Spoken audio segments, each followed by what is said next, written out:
अगर आप 12th में हो तो मैं आपको सिखाने वाला हूँ स्टैंडर्ड इंटीग्रेशन फार्मूला, जो कि आपको जानना बहुत ज़रूरी है अगर आप 12th में हो या फिर 12th में जाने वाले हो। तो सबसे पहले हमारे सामने आता है, जहाँ पर मैं लिख देता हूँ cos x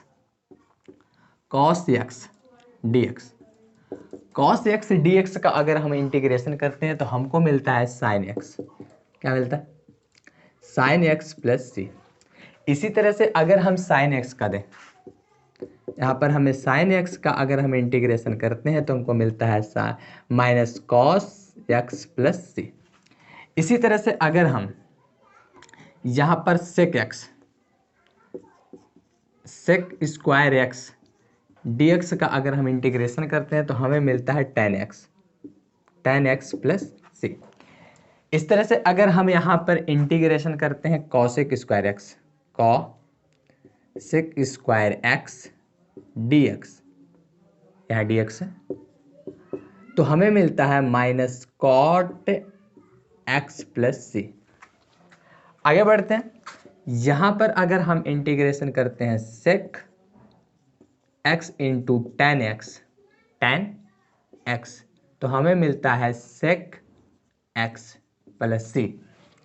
और आगे चलते हैं, अगर हम इंटीग्रेशन करते हैं यहाँ पर हम cosec x into cot x dx, यहाँ पर ये dx, ठीक है, यहाँ पर dx, तो हमें मिलता है माइनस cosec x प्लस सी।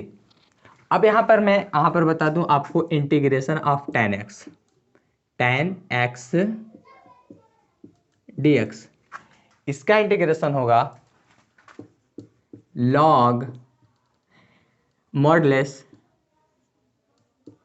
sec x प्लस सी या फिर minus log modulus cos x plus C. यानी tan x के आपके पास दो फार्मूले हो गए, ठीक है। उसके बाद आगे बढ़ते हैं, यहाँ पर हम लिखते हैं sec x dx। sec x dx का क्या फार्मूला होगा? sec x का dx का फार्मूला होगा यहाँ पर log modulus sec x plus tan x plus C.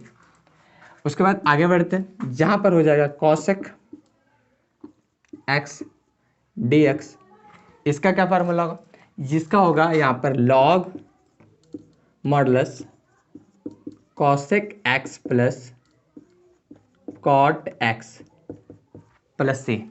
अब हम जान लेते हैं cot x, इसका हो जाएगा log